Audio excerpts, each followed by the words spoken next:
Switch मेरे साथ जुड़ रही हैं, फार्मास्यूटिकल एनालिस्ट हैं कोटक सिक्योरिटी से, वो हमारे साथ कनेक्ट हो रही है। पूर्वी बहुत बहुत शुक्रिया, थैंक यू वेरी मच समय देने के लिए। कई बार ऐसा होता है कि ना, कैसे कहते हैं ना, पूत के पाँव पालने में दिखने लगते हैं। तो क्या अगला साल 2023 का वो 22 के दिसंबर से ही शुरू हो रहा है? ट्रिगर भले ही कोविड या कुछ भी हो, फार्मास्यूटिकल्स के लिए क्या अगला साल बेहतर होने वाला है? अगर इसका जवाब है हाँ, तो आप थोड़ा रीज़न भी बताइएगा, और इसका जवाब है ना, तो उसके रीज़न भी बताइएगा। जी, धन्यवाद। जैसे कि आपने बताया कि पालने में दिखते हैं पैर, लेकिन काफी काफी टाइम ऐसे होता है कि जो दिखता है वो होता भी नहीं है। अभी फिलहाल अगर आप देखें तो अभी जस्ट हाँ। न्यूज शुरू हुई है कि चाइना में ये इश्यूज, कोविड के इश्यूज शुरू हो गए, केसेस स्प्रेड होना शुरू हो गए। तो इंडिया में इम्पैक्ट इसका जनरली आपको दिखता है, पर 1-2 क्वार्टर लैग से दिखेगा, क्योंकि अभी अगर आप देखें तो एपीआई के प्राइसेस बढ़ोतरी शुरू हो रही है, ये चर्चा में शुरू हो चुका है। जनरली फार्मा कंपनीज का 3 महीने का इन्वेंट्री पीरियड होता है, तो जो भी इम्पैक्ट होता है नई इन्वेंट्री पे आता है, जो 1-2 क्वार्टर के लैग से आएगा। इसलिए हमें लगता है कि Q3 की कमेंट्री भी काफी इंटरेस्टिंग रहेगी। Q3 generally also is a strong quarter, because US में भी अगर आप देखें तो सर्दी का मौसम चालू होता है, इंडिया में भी अगर आप देखें तो भी it's a winter season right now. So usually domestic wise देखें या internationally, it's a very strong period. So let's see the performance of the numbers.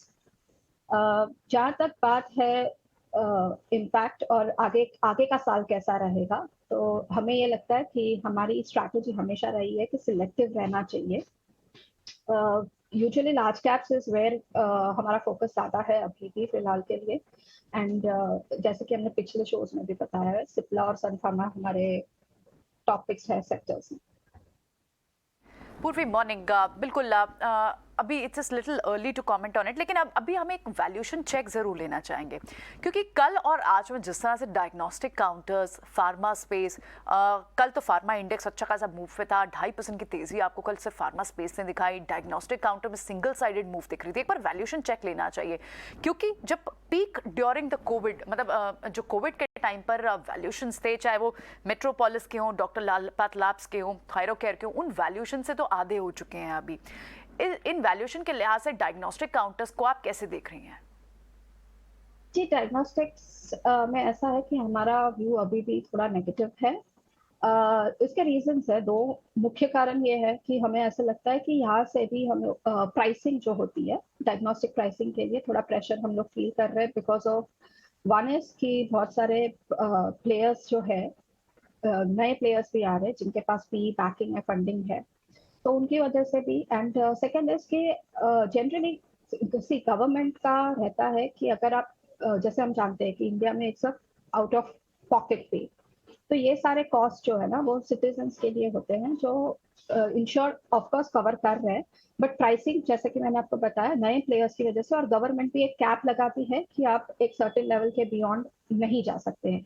और इस वजह से हमें लगता है कि most of the diagnostics players के लिए जो प्राइसिंग पर पेशेंट आएगा वो या तो इसी लेवल पे फ्लैट रहेगा या फिर नीचे जाने की संभावना ज्यादा है।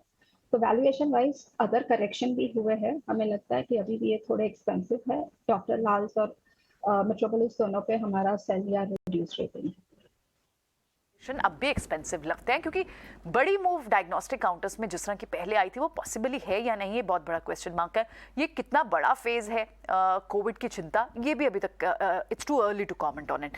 लेकिन अगर फार्मा स्टॉक्स की हम वैल्यूएशन को डिस्कस करें, क्योंकि फार्मा स्टॉक्स के लिए कोविड का ट्रिगर तो एक राइट ऑफ पॉइंट हो गया था। बड़ी बात तो सिर्फ ये डिस्कस हो रही थी कि यूएस को, जो एक्सपोर्ट बेस्ड कंट्रीज हैं, जो कंपनीज हैं जिनका काम यूएस कारोबार से ज्यादा जुड़ा हुआ है, वहां एक हिट थी, फिर उसके बाद वहां पर वो ट्रेंड रिवर्स हुआ।